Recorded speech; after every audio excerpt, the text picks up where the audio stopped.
وہاں 3 لوگوں کی لاشیں تھیں جو بوریوں میں بند تھیں اور ان کے ٹکڑے بھی کیے ہوئے تھے تاکہ بوری میں وہ آ جائیں۔ ان کو دفن کرنے کے لیے کھودنے کا سامان بھی پڑا ہوا تھا۔ ان لڑکوں کا ارادہ تھا کہ ان لاشوں کو وہ وہاں دفن کر دیں گے۔ اس رات میں نے اپنی موت کو بہت قریب سے دیکھا تھا، کیونکہ اگر میں پیچھے مڑ کر اس لڑکے کو نہ دیکھتا تو شاید میری بھی لاش وہیں ملتی۔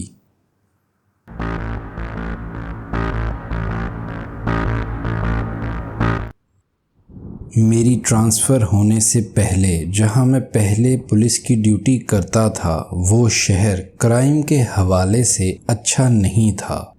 آئے دن وہاں باقی شہروں کی نسبت کوئی نہ کوئی جرم ہوتا رہتا تھا اور یہ میرے ملک کے خطرناک شہروں میں سے ایک تھا۔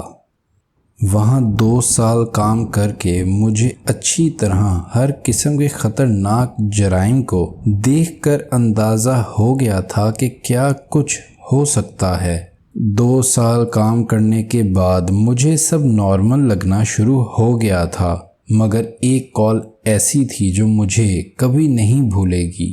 اس شہر کا ہر بندہ ایک بڑے ویران گھر کے بارے میں جانتا تھا جو بہت سالوں سے ویران پڑا تھا۔ اس گھر کے پاس ایک چھوٹی سی ندی بھی بہتی تھی۔ اس گھر کے بارے میں کہا جاتا تھا کہ یہ گھر 17ویں یا 18ویں صدی میں بنا تھا اور یہ 1960 کی دہائی کے ختم ہونے کے بعد خالی ہو گیا تھا اور تب سے خالی پڑا تھا، لیکن کبھی کبھی کچھ لوگ چھپ کر وہاں جاتے تھے اس کو دیکھنے کے لیے۔ اس رات 1 بجے کے قریب ہیڈ کوارٹر سے کال آئی کہ میں اس گھر کو جا کر دیکھوں، کیونکہ اس گھر کے آس پاس کے لوگوں نے فون کر کے بتایا تھا کہ کچھ لوگ وہاں موجود ہیں اور نہ جانے کیا کر رہے ہیں۔ میں وہاں پہنچ گیا اور میں نے دیکھا کہ اوپر کی منزل میں ایک کمرے میں لائٹ جل رہی تھی جو کھڑکی سے باہر نکل رہی تھی۔ میری ڈیوٹی تھی کہ اس وقت جو بھی اس گھر میں تھا اسے وہاں سے باہر نکالا جائے۔ میں دل میں گھبرا رہا تھا کہ اس وقت آخر اندر کون ہوگا اور کیا کر رہا ہوگا۔ میں نے ہیڈ کوارٹر میں بتایا کہ کچھ آفیسرز کو اور بھیجنا ہوگا میری مدد کے لیے، کیونکہ یہاں پر نہ جانے کتنے لوگ موجود ہیں، اور میں نے یہ بھی بتایا کہ ان کے آنے تک میں اندر جاتا ہوں اور دیکھتا ہوں۔ میں نے گھر کے باہر سے اچھی طرح چل کر دیکھا اور دروازے سے اندر داخل ہو گیا۔ میں نے اندر جاتے ساتھ زور سے کہا، پولیس۔ میں گھر کے بڑے ہال میں تھا اور لائٹ صرف میری ٹارچ کی تھی۔ مجھے اوپر چلنے کی آوازیں آئیں اور میں نے پھر زور سے کہا، پولیس، مگر کوئی نیچے نہیں آیا اور میں اوپر سیڑھیوں سے جانے لگا۔ میں چلتا رہا اور میرے پاؤں کے نیچے پرانی چیزیں اس گھر کی آوازیں نکالتی رہیں۔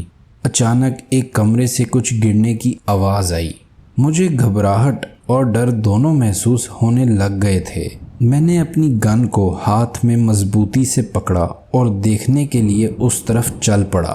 میرے دماغ میں یہی چل رہا تھا کہ نہ جانے ان لوگوں کے پاس کون سے ہتھیار ہوں گے اور وہ مجھے دیکھ کر کیا ری ایکشن دیں گے۔ میں نے زور سے کہا کہ باہر نکل آؤ، مگر کوئی باہر نہیں نکلا۔ میں ایک کمرے میں گھسا جس میں مجھے لگا تھا کہ آواز یہاں سے آئی ہے۔ یہ ایک چھوٹا سا کمرہ تھا جس میں 2 کھڑکیاں تھیں۔ میں نے ایک بار کہا کہ جو کوئی بھی ہے یہاں وہ باہر نکل آئے۔ میں نے کمرے کی بڑی الماری کو بھی دیکھا، مگر وہاں کچھ نہیں تھا۔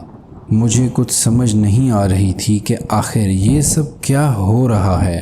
میں نے کمرے میں چکر لگایا اور پھر دیکھا کہ 2 جسم باہر کھڑکی سے مجھے دیکھ رہے تھے۔ اندھیرے کی وجہ سے صرف جسم کا وجود نظر آ رہا تھا، شکل میں دیکھ نہیں سکا۔ اور پھر دوسری کھڑکی میں بھی 3 وجود نظر آئے۔ وہ اپنی جگہ سے نہیں ہل رہے تھے اور ان کا رخ میری طرف ہی تھا۔ اس کمرے میں بالکونی تک جانے کا راستہ نہیں تھا۔ میں ساتھ والے کمرے میں چلا گیا بالکونی کا دروازہ ڈھونڈنے کے لیے۔ دروازہ ساتھ والے کمرے میں تھا، مگر جب میں کھول کر بالکونی میں آیا وہ لوگ جا چکے تھے۔ مجھے اس دروازے کے علاوہ بالکونی سے اندر یا باہر جانے کا کوئی راستہ نظر نہیں آیا۔ میرے ساتھیوں کی گاڑیاں آ گئی تھیں جن کا سائرن میں دور سے سن سکتا تھا۔ میں ان کے آنے پر نیچے چلا گیا۔ میں نے انہیں بتایا جہاں میں نے وہ سارے لوگ دیکھے تھے۔ میری بات سن کر وہ لوگ بھی ڈر گئے۔ ان کا کہنا تھا کہ وہ بت بن کر کیوں کھڑے رہے ہوں گے اور مجھے دیکھتے رہے ہوں گے۔ ہم سب نے مل کر سارا گھر دیکھا۔ اس بار پہلی منزل پر ایک اور کمرہ ملا جس کے باہر کھڑکی تھی، اور اب مجھے لگا کہ باہر کوئی چل رہا ہے۔ میں نے جلدی سے دوسروں کو الرٹ کیا اور اپنی لوکیشن بتائی۔ ہم نے پورا گھر اچھی طرح پھر سے دیکھا، اور وہ بھی بہت ٹائم لگا کر، مگر کوئی نہیں مل سکا۔ ہم نے گھر کو باہر سے تالا لگا دیا۔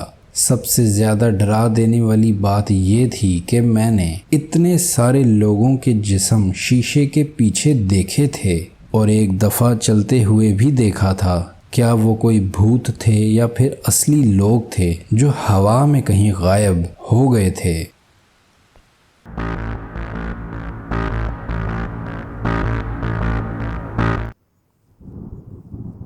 میری جاب پولیس میں تھی۔ ایک دن پیٹرولنگ کرتے ہوئے مجھے اور میرے پارٹنر کو ریڈیو پر کمپلینٹ ملی، جس میں بتایا گیا تھا کہ کسی کے گھر میں کوئی انجان شخص گھس گیا ہے۔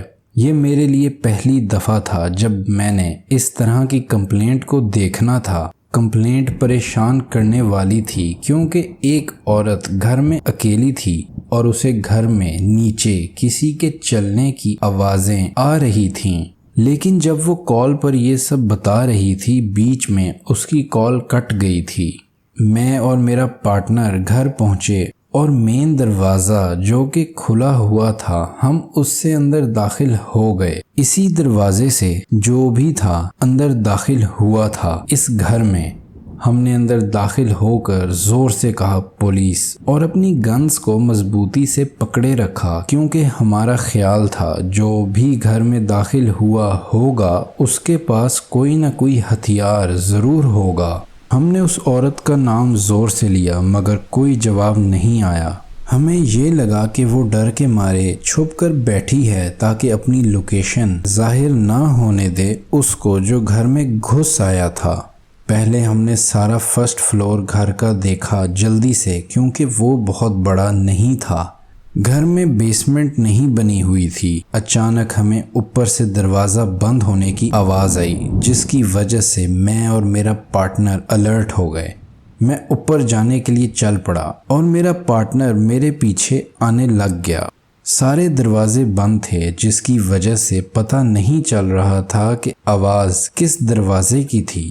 میں نے اپنے پارٹنر کو کہا کہ تم ایک دروازہ دیکھو اور ایک میں دیکھتا ہوں۔ میں نے دروازے کا ہینڈل گھمایا اور لات مار کر گیٹ کو کھولا، اپنی گن کو ہوا میں رکھتے ہوئے۔ کمرے میں بالکل اندھیرا تھا۔ مجھے سانس لینے کی آوازیں آئیں کمرے میں جو کسی عورت کی تھیں۔ میں نے الماری کی طرف دیکھا، وہ تھوڑی سی کھلی ہوئی تھی اور مجھے آدھا چہرہ نظر آیا جو چھپ کر پیچھے سے دیکھ رہا تھا۔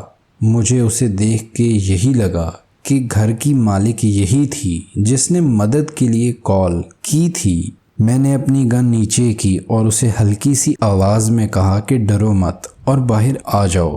وہ باہر نہیں آئی اور سانس لینے کی آواز بھی بالکل ختم سی ہو گئی۔ پھر میرے ساتھی نے دوسرے کمرے سے آواز ماری کہ مجھے گھر کی مالک مل گئی ہے۔